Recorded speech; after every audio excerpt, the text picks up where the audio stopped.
বাংলাদেশ সৰকাৰ বাংলাদেশ হিন্দুৰ উপৰ অত্যাচাৰ বন্ধ কৰো, বাংলাদেশ হিন্দুৰ উপৰ অত্যাচাৰ বন্ধ কৰো,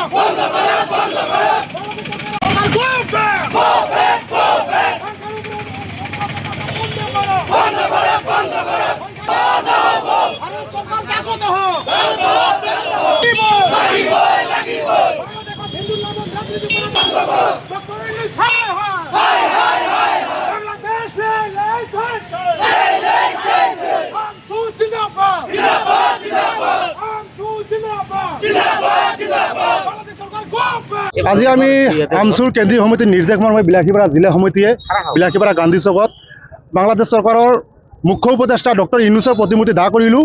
আপোনালোকে জানে ইতিমধ্যে আজি প্ৰায় 6 মাহৰ পৰা বাংলাদেশত যি সংখ্যালঘুৰ ওপৰত যি অত্যাচাৰ, বাংলাদেশ চৰকাৰে এই সংখ্যালঘু মানুহখিনিক সুৰক্ষা দিব পৰা নাই। আৰু কেইদিন আগত আমি এটা দেখিছোঁ, নিপু দাস নামৰ এজন যুৱকক হত্যা কৰি গছত বান্ধি কেনে জ্বলাই দিয়া হৈছে। গতিকে হিন্দুৰ ওপৰত বাংলাদেশত যি ধৰণে অত্যাচাৰ আৰম্ভ হৈছে, যি নিৰ্যাতন আৰম্ভ হৈছে, এই নিৰ্যাতন বন্ধ হ'ব লাগে। আমি আমচুৰ ফালৰ পৰা যাৰ বাবে প্ৰতিবাদ কৰিছোঁ, আমি চৰকাৰক দাবী জনাইছোঁ, আমাৰ ভাৰত চৰকাৰে বাংলাদেশ চৰকাৰক অতি সোনকালে দমন কৰিব লাগে। যিকোনো প্ৰকাৰে লাগিলে সামৰিক বাহিনী তাত নাযায় নিক্ষেপ কৰি হ'লেও বাংলাদেশ চৰকাৰক দমন কৰিব লাগে। বাংলাদেশত যি ধৰ্মীয় সংখ্যালঘুৰ ওপৰত অত্যাচাৰ হৈ আছে, এই অত্যাচাৰ বন্ধ হ'ব লাগে। কোনো কাৰণতেই সংখ্যালঘুৰ ওপৰত অত্যাচাৰ আমি আমচুৱে মানি লওঁ।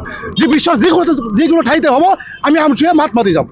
এইখিনি চাওক, আমি সদৌ অসম সংখ্যালঘু ছাত্ৰ ইউনিয়ন আমচু কেন্দ্ৰীয় সমিতিৰ নিৰ্দেশ মৰ্মে আমাৰ বিলাসীপাৰা জিলা সমিতিৰ উদ্যোগত আমাৰ চুবুৰীয়া ৰাষ্ট্ৰ বাংলাদেশ আমাৰ ধৰ্মীয় হিন্দু ভাইসকলৰ ওপৰত যি নিৰ্যাতন চলাই আছে, তাৰ বাবে আমাৰ সদৌ অসম সংখ্যালঘু ছাত্ৰ ইউনিয়ন আমচুৰ কেন্দ্ৰীয় সমিতিৰ নিৰ্দেশ মৰ্মে আজি আমি ডক্টৰ ইউনুছ বাংলাদেশৰ মুখ্য উপদেষ্টা তেখেতৰ প্ৰতিলিপি আমি দাহ কৰিলোঁ।